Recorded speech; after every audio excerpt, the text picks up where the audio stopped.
It's Friday night. That means it's another episode of the Redox 5, and we have a very special show for you tonight. So as you're coming on, please let us know who you are and where you're coming in from. We saw Dan Doyle there, and okay, they're coming on. Yerky. Nelda, I see Nelda. I like Romper Room. Texas in the house. Pacifica, California, Sep from Idaho, Australia. Oh, there's some They're coming in like crazy now. Do we have some Asians? So Tyler, you gotta say hi to every one of them. Oh, right. Hey guys. Star on tonight. So, well, They're everybody like might as well go ahead and get started. I know that you guys have been waiting for this call with such great anticipation, and we can't wait to bring it to you. I'm Dr. Maureen Hayes from Galveston, Texas, and I'm joined by the regulars, Ann and Jim Glenn from San Antonio. Jim's our big money man, and Anna's our beautiful nutritionist and personal trainer.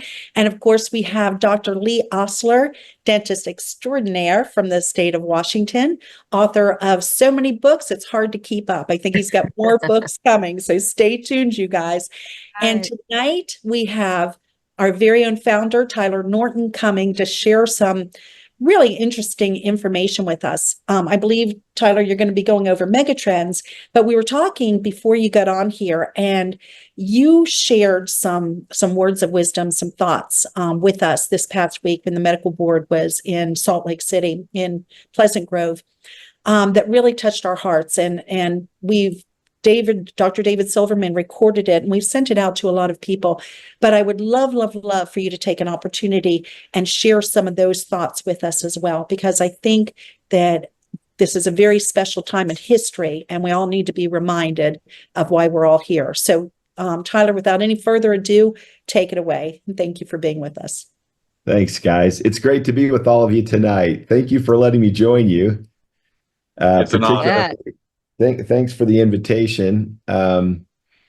It's been a fun exercise for me to put together some thoughts for you tonight. Jim and Ann had asked me particularly about this notion of megatrends that my dad used to talk about. And so I thought maybe I'd just take you on a little journey back to my dad's mindset and the way he thought. And then Dr. Maureen, maybe I can I'll close with those feelings that I shared with you guys this week. Would that be all right? And in order to do that, can we just maybe have me share my screen, and I'll run through some slides with you guys. And I think I'm able to do that, but let me just try it with you, Jim and Ann, and let's make sure that you can. Yes, sir. You can share. All right.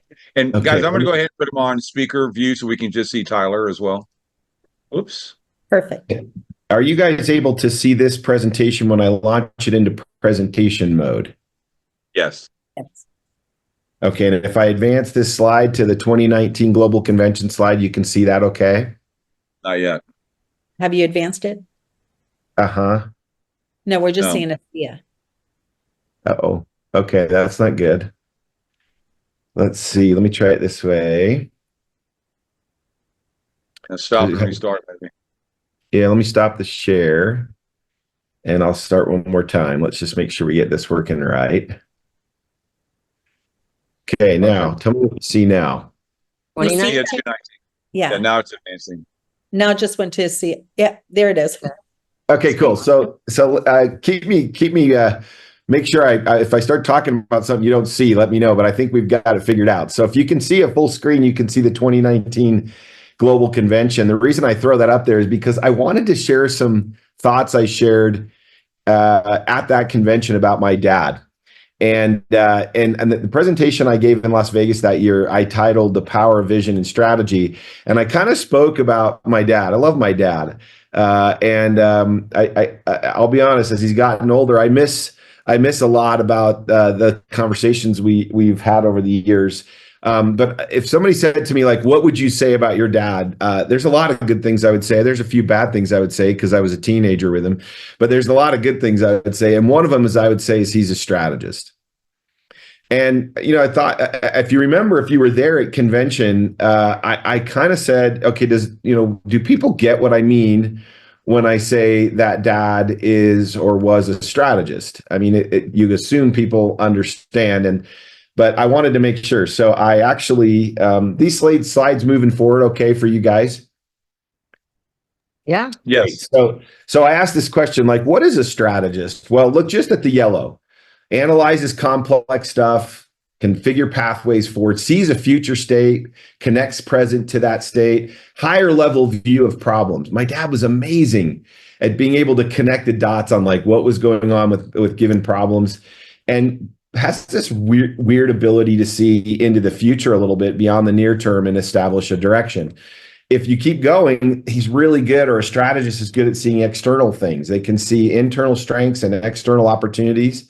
They see competitive forces well, good critical thinkers, and know how to leverage resources to create advantage. And so, like, this is my dad.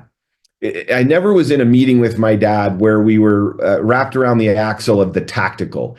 He was always zooming us out, saying, guys, keep your eye on the long term. What are we trying to do here? Where are we headed? Right. And so you might recall I shared that if you said to me, what are a couple areas of my dad's ability? One is I thought my dad was a visionary, and I can prove some things to that. And I think we would all know, those of us that have been involved in this for a long time know that my dad had the ability to see into the future and was also willing to take risks to go there. But he was also a really good critical thinker. And I hope I don't lose you tonight when I try to share what I mean by those two things. Let me start with just the notion of visionary. And I've pulled a few slides from both his old megatrends and then from 2019. I hope that's okay, Jim and Ann. But there's this notion of superpower. Everybody kind of has been saying this of late. What's your superpower? What's your superpower? And there's actually an app that you can go out and download by a cool company.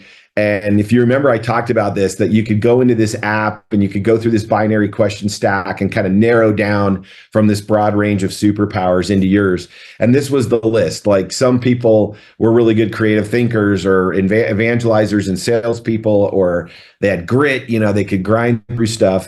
But my dad, I made him do this exercise, and his was vision. He was a visionary.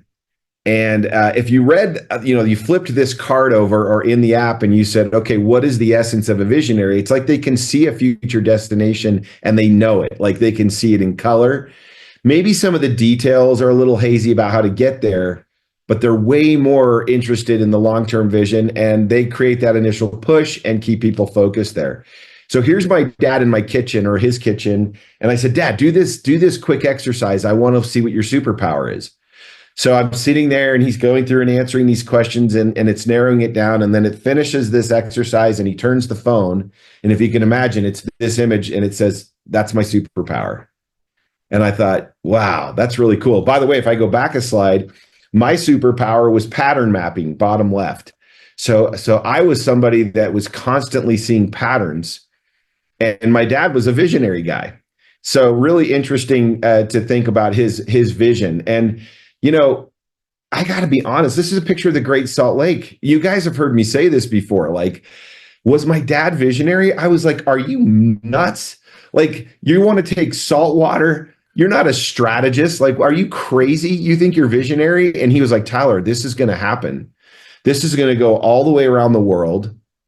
And I remember just being, Dad, you're from Salt Lake City. People will laugh. It's salt water. I didn't believe in the product. I didn't know anything about redox biochemistry or technology or cell signaling and what's happening there. But my dad was just like, nope, this is the vision. It's going to happen. And, there's some beautiful things that have been written over the years about this idea of being a visionary. This is from Ayn Rand, from her 1940s novel, The Fountainhead. Throughout the centuries, there were men who took first steps down new roads, armed with nothing but their own vision. Their goals differed. They had all this in common, that the step that was first, the road new, the vision unborrowed, and the response they received, hatred. The great creators, the thinkers, the artists, the scientists, the inventors stood alone against the men of their time. I got to tell you guys, I remember being furious going online and finding what haters were saying about my dad in the early days of Asea. I remember finding websites where they were mocking that we were making this up, that this was salt water. I remember it's particularly one that said redox signaling molecules is technical jargon and is not a real thing. I remember someone saying redox signaling is not a real thing. I was so furious one night, and I don't spend a lot of time, you guys know this, I don't spend a lot of time on social media. I actually think we're getting duped into a system that's kind of maybe taking advantage of us. Forgive me. That's my editorial comment on social tonight. But I would go out and I would see what people were saying about my dad, and I would have this blood pressure rise. And I look back at this quote and I go, you know what? My dad took the first step. He took a new road, a new vision that was unborrowed. And yeah, he received hatred. But the great creators, the great thinkers and artists and scientists, they stood alone. And I think my dad really did, in large measure, early on, stand alone. Now, I love this quote from Wayne Gretzky. I love that he says, somebody once asked him in an interview, like, how come you're so good? Like, what made you such a great hockey player? And this was, many of you have heard me say this before, but he just said simply enough, I skate where the puck's going to be, not where it has been. And this is my dad. When he started this business, 7 years later, if you said the entire academic community around free radical biology and medicine would change their name to the Society for Redox Biology. Like, he was so in front of where the puck was going that one of his early favorite books he made me read when I was coming out was by a guy named Harold Janine, who ran ITT and was like Times Man of the Year many, many decades ago. And he said, this guy's amazing. But he said, you read a book from beginning to end, you run a business the opposite way. You start with the end, and then you do everything you must to reach it. And Dad had this really clear sense of the end. He knew the vision. And this was that we had something very unique that the world needed. The term that I used at that convention was prescience, right? That my dad was prescience, had prescience, and that he was knowing something before it even took place. I think you might recall that I went out and I found this old slide from my dad's presentation, and it was really simple. This was a 2009 presentation where he drew this linear graph and said, Asea is not going to top out. And he was pointing to two markets, health and wellness and athletics, and the power of the product. It'll drive unprecedented demand for who we are. I don't know if you remember this, but I shared this simple quote that said that vision is the art of seeing things invisible. Well, one night I was by myself and I overlaid to this graph the actual revenue from 2010 to 2019. That green is the actual revenue. And it was so interesting because I was here by myself at the office looking back at my dad's presentations from 2009, 2010. And I was like, I cannot believe his vision. He drew this curve in 2009 and said, this is where we're going. I didn't change the scale of this graph. I simply said, wouldn't it be interesting to layer over our exact performance for the last 10 years back then? And I dropped it on top of the graph, and that's the exact performance of the company. So my dad had an incredible sense. And interestingly enough, if you separate these two words, it's pre-science. It's interesting when you think about prescience and then you think of the word, it's kind of saying pre-science. And I feel like Dad was ahead of the science. I feel like he could see that he was before the science. And science is now catching up to us. I just had a meeting today on results we're getting back, guys, that you're going to be so excited about on future in the future Redox products we're working on, like really, really cool stuff. But Dad was operating I think, in a very prescient mode. Now, this quote that I just read to you, that these people stood against the men of their time, it continues with saying this: every great new thought was opposed. Every great new invention was denounced. The first motor considered foolish. The airplane considered impossible. The power loom considered vicious. Anesthesia was considered sinful. But the men of unborrowed vision, and I love that phrase of unborrowed vision, they went ahead. They fought, they suffered, they paid, but they won. And frankly, Jim and Ann and all those that are listening tonight, I feel like my dad is kind of vindicated as I was going through these slides today, getting ready to visit with you. I was like, you know what? Step off of my dad, man. Like, he had it. He saw it and he knew where this was going. And I really do believe he had unborrowed vision. And I honor him tonight. I love him dearly. And I'm grateful that he had this kind of. So the question that should come to all of our minds is, okay, was he just operating off a gut? Where does that kind of clarity and confidence in an unborrowed vision actually come from? How did he do it? Well, that brings me to the second part of a strategist. My dad, can you see that right there? Critical thinker. Whoops, that went away pretty quick. Let me try one more time. Dad was a critical thinker. Sorry, I don't know why that's not holding up. This is a guy named Jim Kiltz. The University of Chicago Marketing Institute is named the Kiltz Marketing Institute. And that's because Jim Kiltz was the CEO of these brands: Nabisco, Kraft, Oscar Mayer, and Gillette. Sold Gillette to P&G for $56 billion, sold Nabisco to Kraft, General Foods, and Philip Morris. I mean, this guy's been a player forever. You mentioned this guy's name in the private equity and consumer packaged goods space, and he's literally viewed the way the greatest CEOs in the world. Warren Buffett once said in Forbes magazine of Jim Kiltz, "I've never spoken to anyone who makes more sense in business than Jim Kiltz." Well, that's what Warren Buffett said about Jim. Here's what Jim said about my dad. I worked with Virtus for over 20 years, and during that time, I grew to appreciate his capabilities and innate ability to simplify complex situations and think strategically. That's my dad's gift. So I want to take you on a little bit of a journey back through the trending that he saw back then and why he was so confident in saying, this is going to go, this will work, and the world needs this, okay? Now, to tell you that, I want to tell you, I was on a dinner cruise with Dad on the Lake Michigan, overlooking the Chicago skyline. He's the head of strategy of a $40 billion enterprise working for Jim Kiltz, that gentleman you just saw there. Jim was global head for Kraft worldwide at the time there in Chicago. I'm in college with a huge desire to be successful in life, and I go out to dinner with Dad. I flew out to Chicago to see Mom and Dad. He goes, hey, let's go do a dinner cruise. It'll be fun. So we're on this dinner cruise. And I go, okay, Mr. Head of Strategy, worldwide global guy, like, what should I do? I want to go out and do something major. I was finishing school.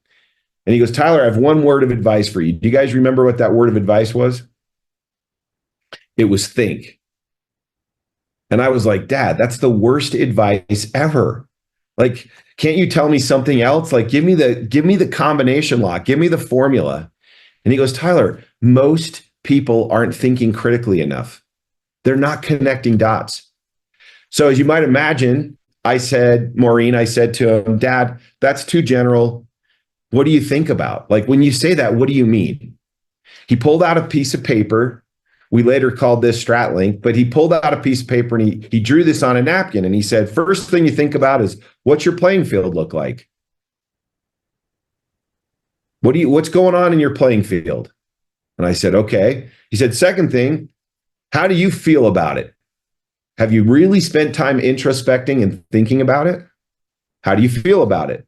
Then he said, what do you plan to do about it? That's where you get strategy. And then lastly, he said, and how's it going to get done?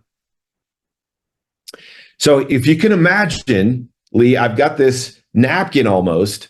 We're overlooking the Lake Michigan and the beautiful skyline. It's getting dark, and Dad is drawing this out for me. And he always had a really nice pen, either a cross pen or a Mont Blanc pen. And I remember him pulling it out and turning it, and then he numbered this as quick as he could, 1 to 12.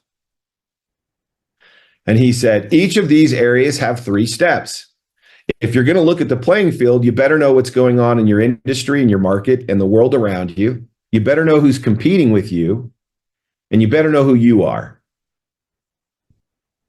And we sat and talked about this for a while. He didn't leave this. I remember him saying, think about it, Tyler. Any business venture, anything. Think about a sports team, right? Do you know what league you're in? Do you know who you're competing for in that league? And do you know who you are? He said, think about a business. Think about anything that has it. You got to have a market, someone that wants a share of that market, and who you are. Then he said, now you better know how you feel about it. What's trending in the world around you?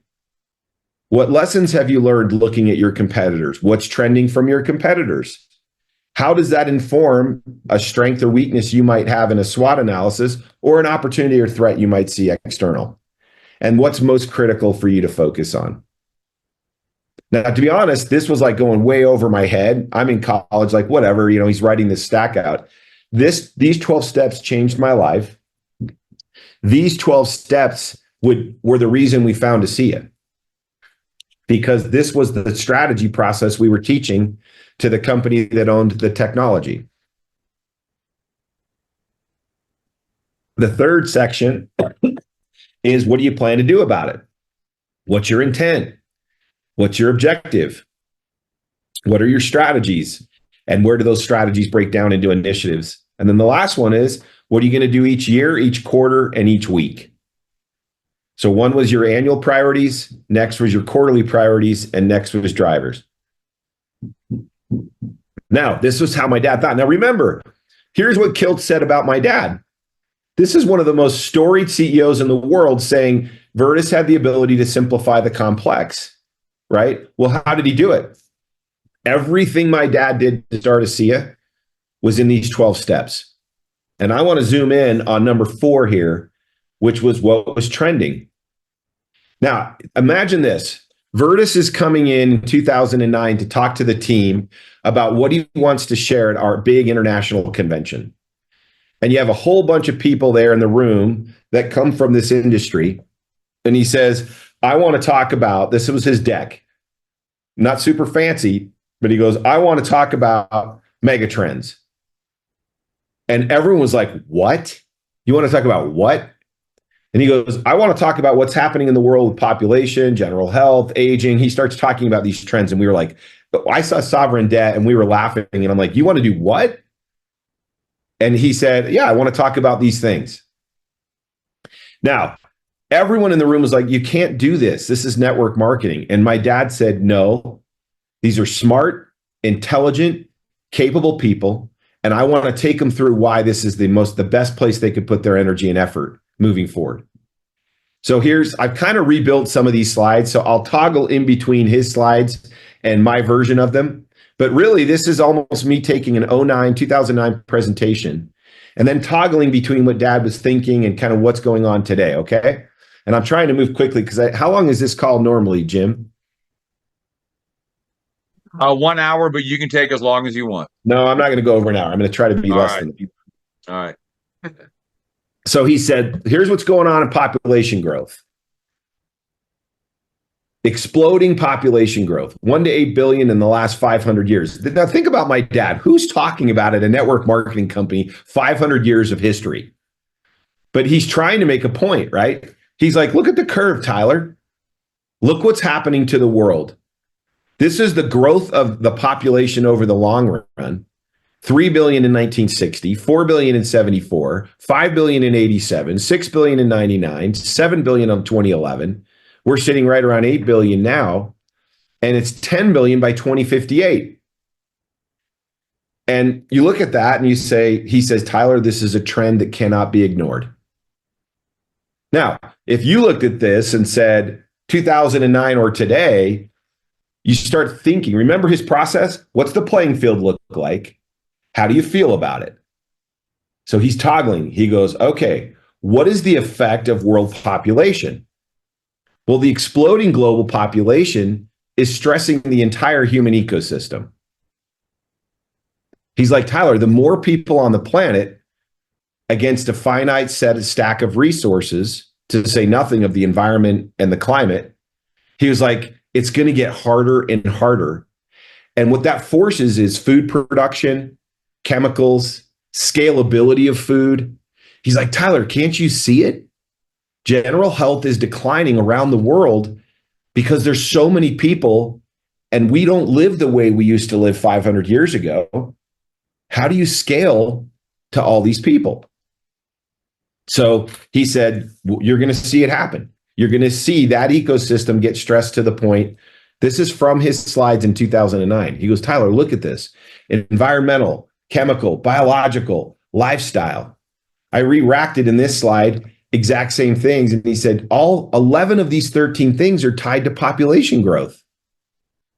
Eating habits, globalization of food, allergens, bacterial and pathogenic contaminants. He's like, can't you see what's happening? More people than ever, horrible food, spoken from a guy who came from Kraft Foods, who knew how they were trying to scale food, right? I'm serious. He saw it. And he's like, you know what? Airborne industrial internal combustion engines are smogging the world. Guys, this is 2009.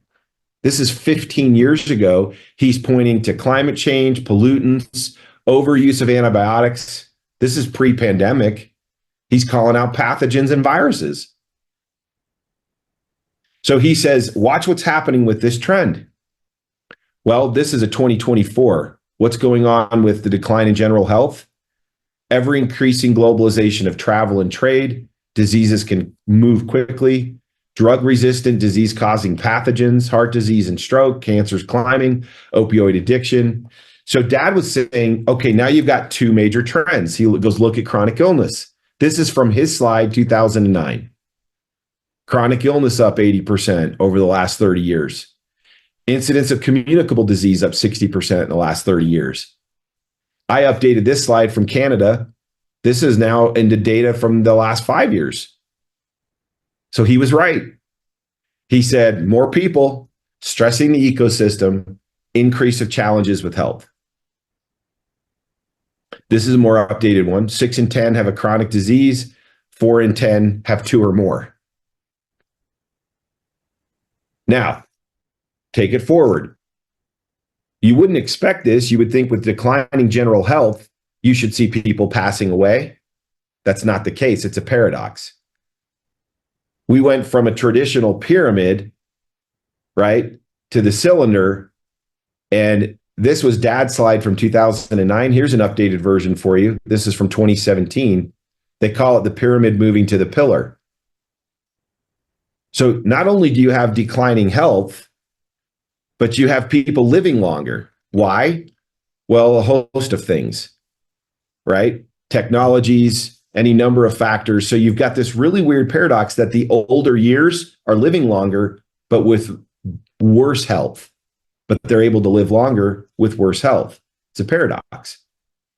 Now, if you think about this in the context of what he was trying to say, he says all of that's going to drive economic change worldwide. This is from him. He was showing the per capita spending people would do on health. If this group of people over here in the pillar are going to live longer, but with poor health, what does that spell for economics? And he said, Tyler, governments cannot keep up with this.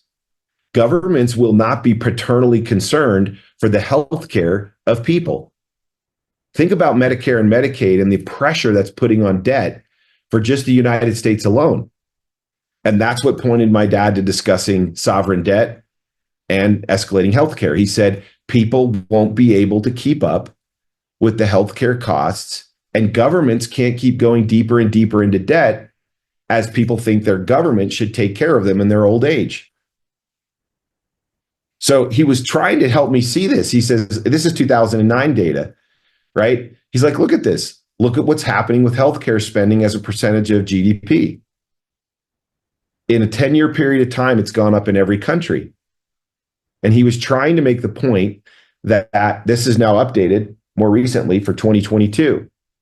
Healthcare spending per capita is going up. And this is back from 2009. Dad was right. Now, take all of this, and he said, the global economic outlook is not looking good. We were like, Dad, you can't show this at a network marketing company. Everyone's going to want to walk out and like jump off a cliff. And he said, Tyler, listen to me when I tell you, these trends all converge with what we're doing. A world population that's climbing, an aging population. You have an environment and stressed ecosystem that can't keep up with the population. You have declining health married with increasing costs to take care of people, and governments don't have the money to solve it. And this is where he looked at me and he said, don't you see it, Tyler? Don't you see all of this is converging right at this? And he said this is from his slide. He said, unless we individually take charge of our own lives and create our future, it's not going to work. And he was seeing the trends of what was going to happen in the world. Then he quoted Drucker and said, the best way to predict the future is to go create it. And he said these trends point to things like Asea. And he knew that we were in a really positive position. And look, by the way, guys, look at the average age of the people who feel our product. Look at the average age of the people who want to engage in this company. Is that a bad thing? No way. They feel it the most. They're actually socioeconomically in the best position to participate, right? And what do we know about the pillar moving from a pyramid to a pillar? There's going to be a huge, what they call TAM, total addressable market. The total addressable market for what we're talking about, forced by the convergence of all these trends, huge opportunity. Hasn't changed. In fact, it's gotten bigger since Dad made the first presentation. So I just love looking back and seeing him saying stuff like, the answer's in the room. This was his exact quote. He goes, Tyler, the answer's in this room. It's this industry. It's our company. It's all the people in this room. And it's the promise of Asea. He went on to share that it's a once in a lifetime opportunity. This is from his deck.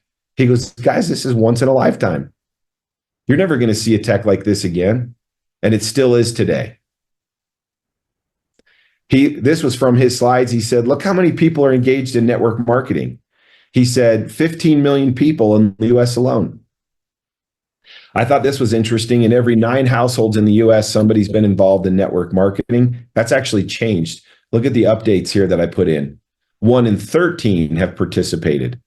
I think that's interesting because you see DoorDash and Uber and Lyft and all these other gig economy things. So other opportunities to make money, but the numbers are still climbing. Network marketing, just to be clear, Rodan and Fields can decide to leave you as distributors and just go straight affiliate. They're making a mistake. They're making a huge mistake. You guys are the answer. This product with a dedicated company committed to a channel of people like you who are deeply devoted to helping people, that's the answer. And Dad could see that. And he said this. He said, you know what?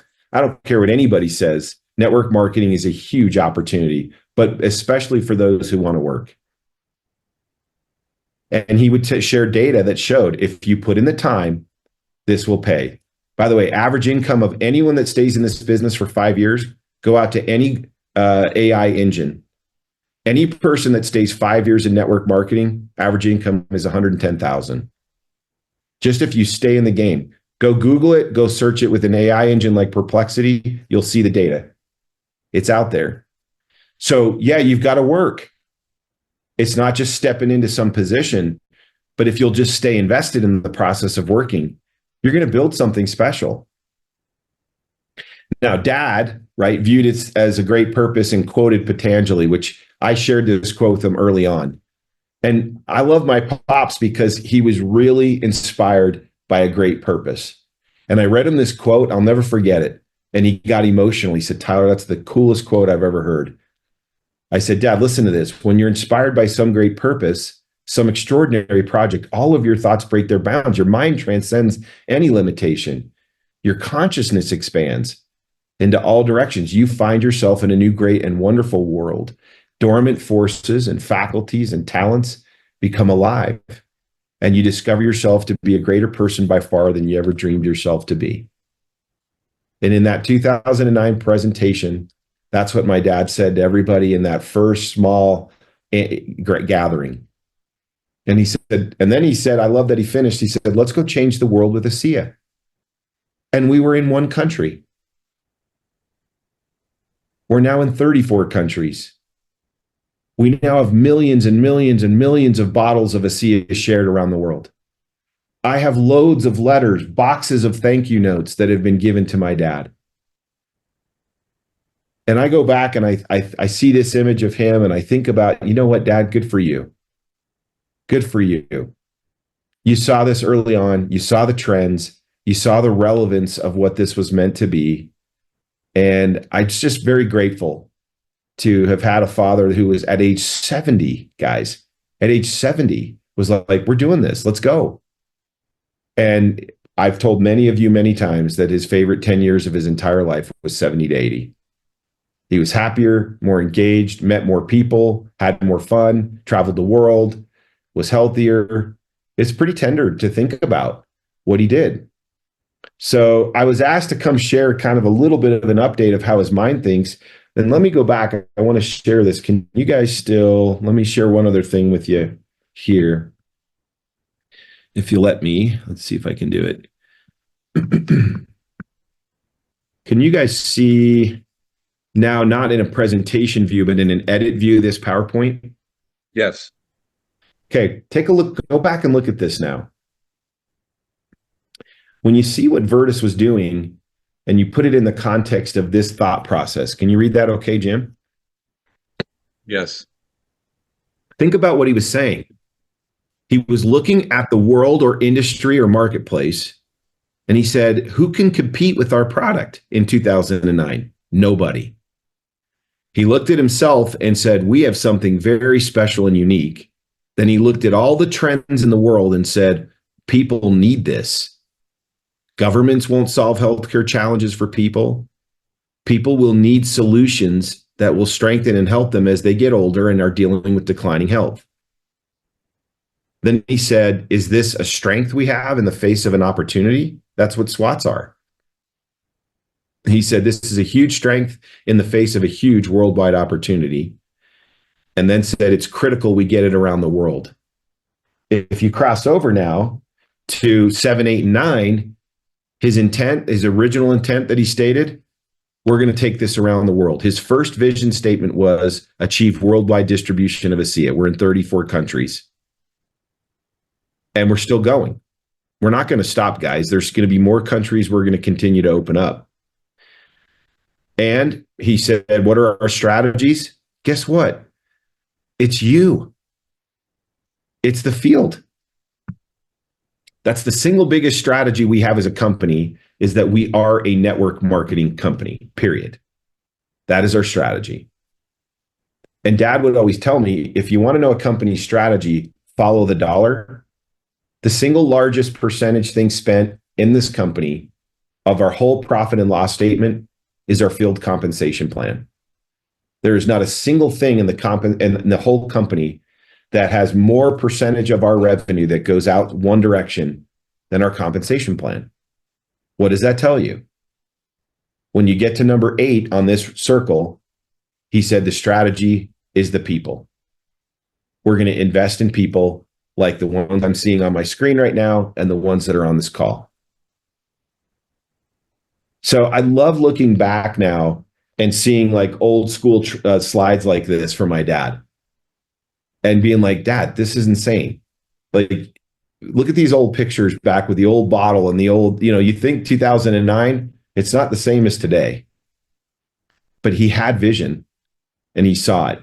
And I want to go back to this particular quote up here when you stop and think about what this says. Every great thought that was new was opposed. Every great invention denounced.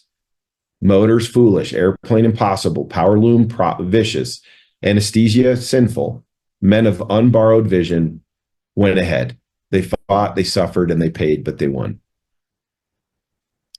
So Jim, I was grateful you asked me to go back over this. It was enjoyable to go back and see all the ways that my dad was thinking about this. Let me stop my share. And I certainly hope at some level, let me pull you guys over so I'm looking at you on the same screen. Give me 1 second. There you are. This is tender for me. And this maybe brings me, Maureen, to what we talked about this week when you guys were in the office. And that is, he never set out to sell a case of a product. It was never transactional. It was always a personal letter from some family who had a son or daughter that was benefited by what we were doing. And he would always say to me, hey, what do we do about that? That's what we need to do more of. And my happiest days are when that's what's driving me. And my unhappiest days are when I'm dealing with business issues that take me off of his vision, which was go out, share this from a place of purity, and help people. And so when you're sitting around trying to sell a case or sell an entrepreneur, whatever you're trying to do, my dad was doing this just to help people. And I don't know if that's exactly, Maureen, how it was positioned, because I can never say what I said again. But what I was trying to say to you guys is let's keep it about people. Let's keep it about the mindset and the heart set that says, if I don't go out and share this from a place of joy and obligation, someone's going to suffer. Somebody's going to be hurting that I might be able to help. And that may sound like I'm exploiting emotion to get you to move. It's not. It's actually true. And I think we've got a very unique opportunity to to consider like motive a little bit. Go back and check in with motive. Because if the motive, you might remember me saying that same SY Partners that put out the superpowers exercise, the founder is a guy named Keith Yamashita. And I really like his ethos when I listen to him speak. And I heard him speak one time and say, if you're going to do anything, right, start from a pure place with equal parts aspiration and empathy. And I think if you just sit in that for a minute and think about what does that mean? If you're going to start something, start from a pure place with equal parts aspiration and empathy. And if we're overly aspiring and not reconnecting with the empathy, I think we're moving away from my dad's vision. Because the joy of it was him knowing we're going to go do something that's good. It's a great and noble purpose. And he kept that noble purpose that when you're inspired by some great purpose, right, some extraordinary project, that's what causes your thoughts to expand and to transcend limitation. It's this notion of, hey, I'm doing something really special here.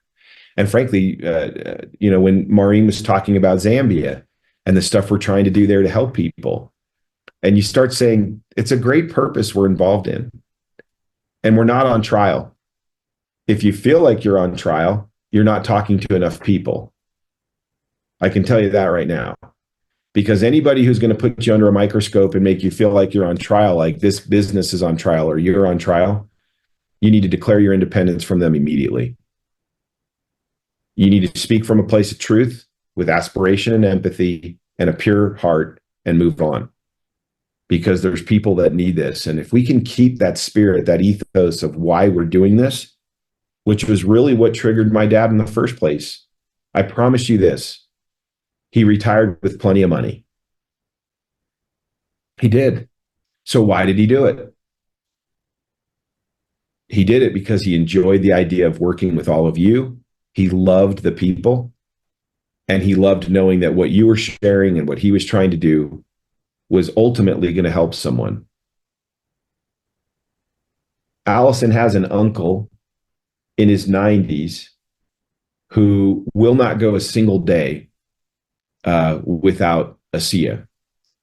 And we laugh about it all the time, but it's so fundamental to his feeling good that he panics when it gets low. And we were talking the other night about just how sweet that is, that somebody at that age and stage of life, I love knowing that the older people get, the more they feel and recognize the value of what we have.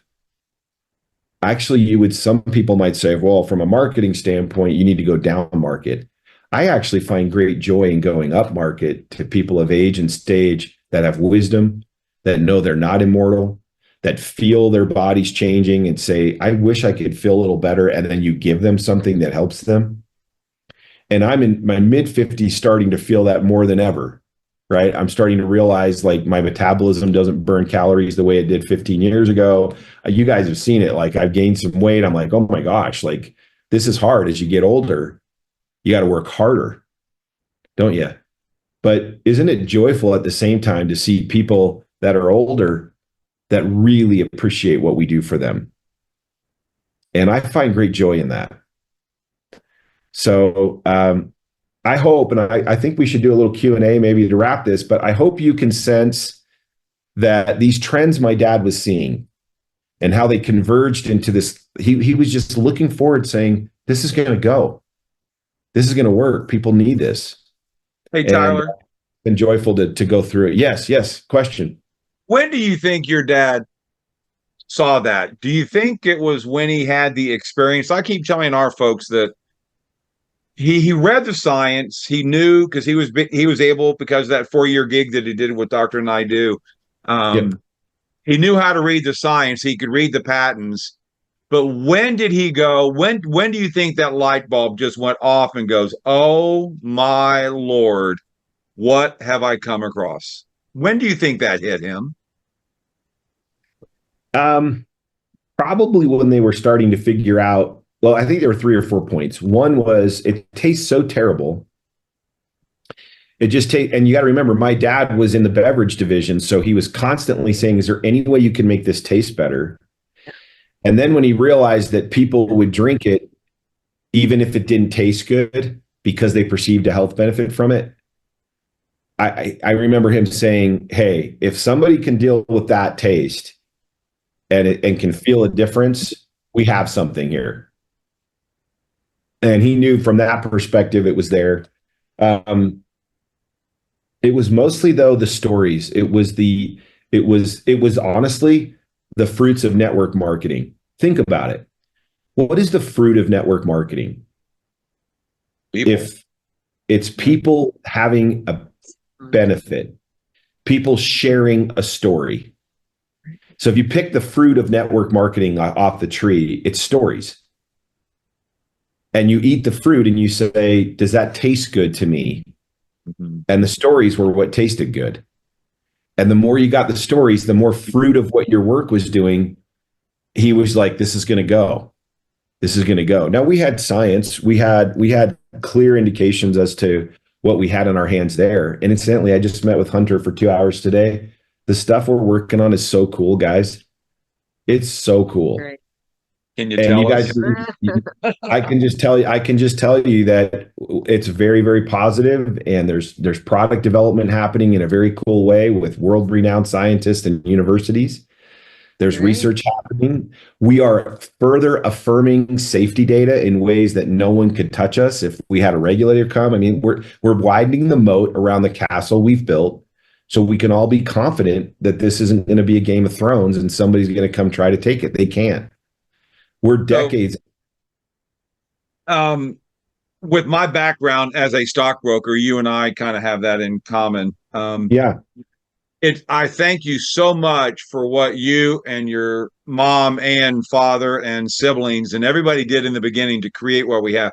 But people need to understand, Tyler, that this isn't going away. No.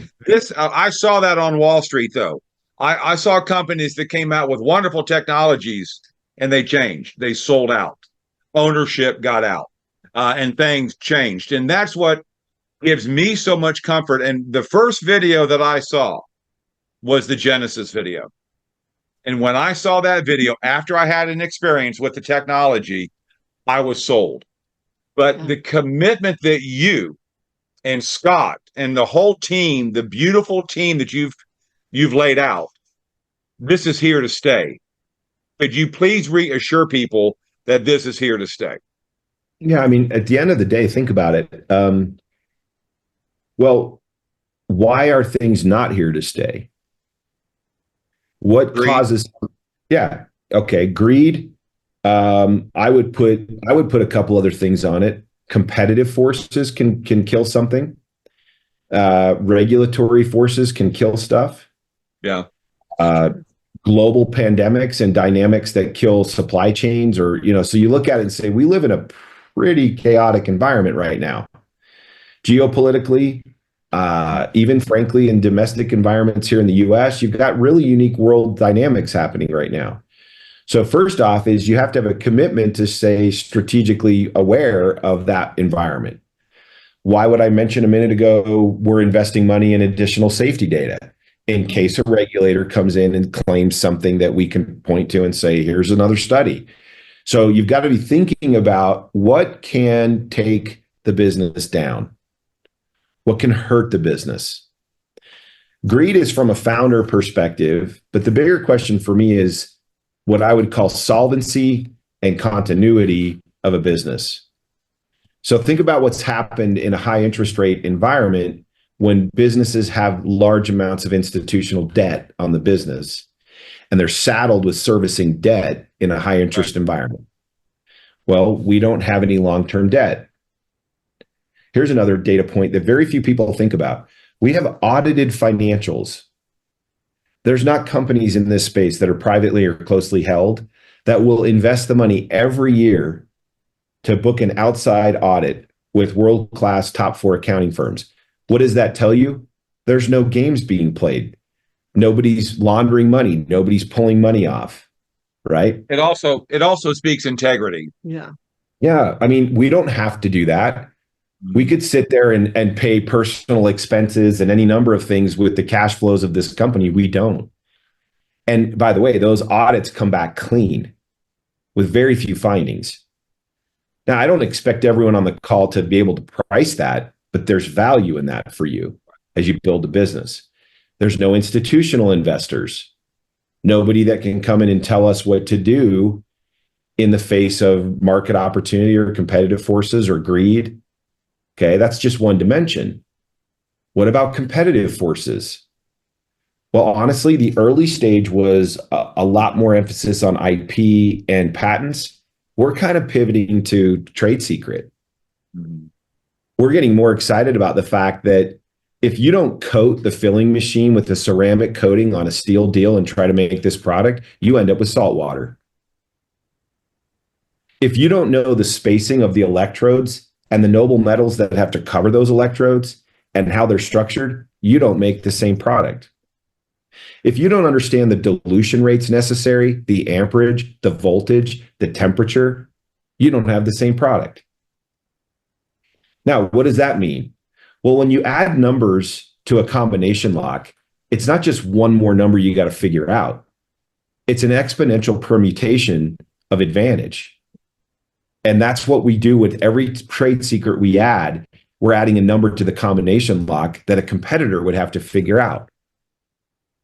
So there's lots of other things I think that point to why this business has continuity and sustainability. It's not just our intent to be legacy. You can't just say you want to be legacy. Look at Blockbuster Video. Yeah. Look at any business that owned it, right? Businesses that had share and lost it might have had very good intentions, but they missed it. Think of BlackBerry. BlackBerry was dominant early on in the handheld device space, right? Why did they lose? They lost a lot on talent. They lost a lot on strategy. They lost a lot of competitive forces. And so I just want to say, like, it's not just like my intent. I can fly the plane into the mountain if I'm not careful.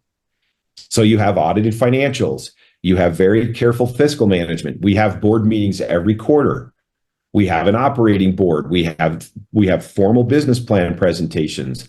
We have cash management, very detailed theses on how we manage cash. And all of that combines to say, like, yeah, it's a stable, healthy business, and it's worth your time to invest in it. You know, Tyler, the thing that still amazes me is what this technology is doing and capable of doing to everything alive, that we have no competition yet. That one's still Unbelievable. I say it's because it's divine. And I believe God chose your father and you. And it's very humbling that we're here. I never thought I would ever have anything of this nature ever in my whole career. I would see IPOs in the day, but this tops anything that you could ever come up with. That would be, nothing could be bigger than this. And the fact that one company has, with the leadership that we have, and with Maureen and Lee and all the other medical professional boards that we have that you've put together, this is a once and a forever, not lifetime, but to me, this is a once and a forever that your dad said yes to when he didn't have to. That just still blows me away. It's true. Sorry. I think a lot of people overcredit my dad on the him saying no to pharma. Let me be really clear. The original intent was to flip the house. It was to buy the house, paint the house, and flip it. He's a capital. But it was when he realized what they would do with it and that it would never make its way to the letters I have in my office. And I honestly think, in a very serious and real way, he also thought the scalability of that would be not only better for humanity, but better financially for him and anyone else involved. Was like, you know what? There's a better way to do this than just take a sale and be done. He was finding joy in the relationships too. And so I want you to think about, why do you do this? And you dimensionalize value. And you say, where do I get value out of this? It's not linear. It's not money alone. All of you would probably say relationships. travel and experiences. Maureen would tell you Zambia. Others would say Ecuador. Others would say feeling like I'm making a difference. Others would say one good neighbor friend reaching back and saying, you changed my life. So where do you dimensionalize value? It's not linear. It's multiple dimensions of value. And that's what I love about Asea, is that I think every person, if they pinwheeled out why they value this, there would be a broad range of unique things. What they're doing, their believe, belong, become journey for themselves. They're getting better at speaking. They're getting more confident in who they are. They've been able to cross over out of a part-time job or situation. Single parents or mothers or fathers are feeling like they've got an option or a fallback. Retired people are saying, I'm making more money today than I did, when I was a school teacher. There's all these really cool things. Ask Donalyn Dominguez, who just got back from Zambia, about her travel experience and never having really left the country except for a few events with us. And she's by herself traveling to Zambia and going to be with children. I mean, just amazing. So I just think it's a beautiful thing to say, where is value? And most of the time when you trade the maybe for the sure thing and you take a day-to-day job, you don't dimensionalize value for your engagement beyond your income and maybe the people you work with. But I know a lot of people that can't stand the people that they work with. I know a lot of people have deep educations that don't enjoy what they do for a living after paying for their education. And you guys on this call are probably some of them. And you're just like, you know what? I don't want to do that anymore. I don't see the joy in this anymore. So what makes Asea unique is not just the way we run it so that you have a place to trust. It's actually the dimensions of value that we all find in it that makes it worth fighting for. And I'm going to tell you right now, my dad would say to me all the time, you're never paranoid enough. If you're the CEO of a company, he would say to me, you have to treat yourself like a short order cook. And something's going to burn if you're not watching. So he would just say there, watch everything. So we try to watch the stovetop and say, what's burning? Right. And so you don't have to. Well, thank God you are. Mhm. And Scott and everybody else. Lee? Yeah, Tyler, I'd like you to respond. You made a comment earlier about the strength, the superpowers, and we've focused a lot on your father and his superpowers for vision. You mentioned that one of yours was with patterns. Could you speak, maybe from your own heart about what you see? If you could do it very authentically, I'm sure you can. But where does patterns overlay with vision? I can give you several. Believe, belong, become is a pattern. It's how do people get involved with this? How do they stay involved with it? And how do we help them to become? That's not Vertus talking. I would get in a room with my dad and he'd pull the P&L out and we'd start fighting over numbers and money. And he was smart. He could look at a P&L and eat me alive in 5 minutes. And I wouldn't even know what 5 data points he connected the dots on, extrapolated out into the future. And he would just eat me alive. He'd be like, you got a problem here, here, and here. What are you going to do about it? Mm-hmm. And I would look at it and say, I see patterns of a different type. Ethos for me would be a pattern. What is it about the way people feel about us and about this organization that makes them want to stay, as opposed to just looking at a retention number? Why do people do what they do? And so the pattern side of it for me is cause and effect. What is the pattern? And, the whole business is a pattern. It's a fractal almost, if you think about it. It just keeps repeating. If you're doing it right and duplication is occurring, it's like the word pattern comes from paternal. It's like genealogy. It just keeps going. So the patterns that I see are in language, maybe even like next level marketing, moving from MLM to NLM. That would be patterns for me. Moving from transactions to transformation, right? Moving from income to become. Trying to say, what is it that, because in the investment world that I used to be in and Jim was in, everybody's trying to compete on comp. Everyone was trying to compete on compensation and then product pricing in certain marketplaces. And I was like, how do you compete on stuff that's not so commoditized? How do you create like real meaningful differentiated advantage in a commodity world? And you do it by looking for patterns where you say, why would people violate microeconomic theory and choose to stay involved with a lesser company? What's the pattern? And a lot of times it's people, it's character, it's ethos. So, Dad and I would arm wrestle all the time. You guys think we all just walked hand in hand all the time. We were constantly playing hardball with each other. And I was calling out cause and effect of a different order on what I would call more the humanity side. He was calling out cause and effect on a competitive or business order. And frankly, it got to where it hit a pretty nice stride for a while where he agreed with me. But you got to remember, I grew up in transient distribution like Jim, where people could choose to leave anytime. They largely ate what they killed. They were commission people. They needed to be motivated, inspired, and they had to have a certain sense of confidence that they could stay, that they were in a place where they wanted to stay. So you had to constantly prove your love to them. Whereas in corporate America, Fortune 50 worlds, you get a paycheck every 2 weeks, you deliver a meaningful, functional exchange of value, and you keep your job. In this space, you have a volunteer army in 34 countries of tens of thousands of people. What makes them want to get up in the morning and actually engage has way more to do with the patterns of how people feel about themselves. And that's not Nabisco. That's not craft. That's Asea. That's humanity. That's what we do. That's our space. And all the consumer product people, they can do whatever they want. Nobody can touch the humanity of what we do. And so that's a pattern. And so there's lots more, by the way, but those are examples of maybe where some of the patterns that I like to map out and say, why do people stick around? And what are people really motivated by? That's what makes it It's wonderful. a beautiful marriage between vision and real life. I appreciate your comments. It was also a beautiful anger management class for both of us because we were so different that like we were constantly arm wrestling.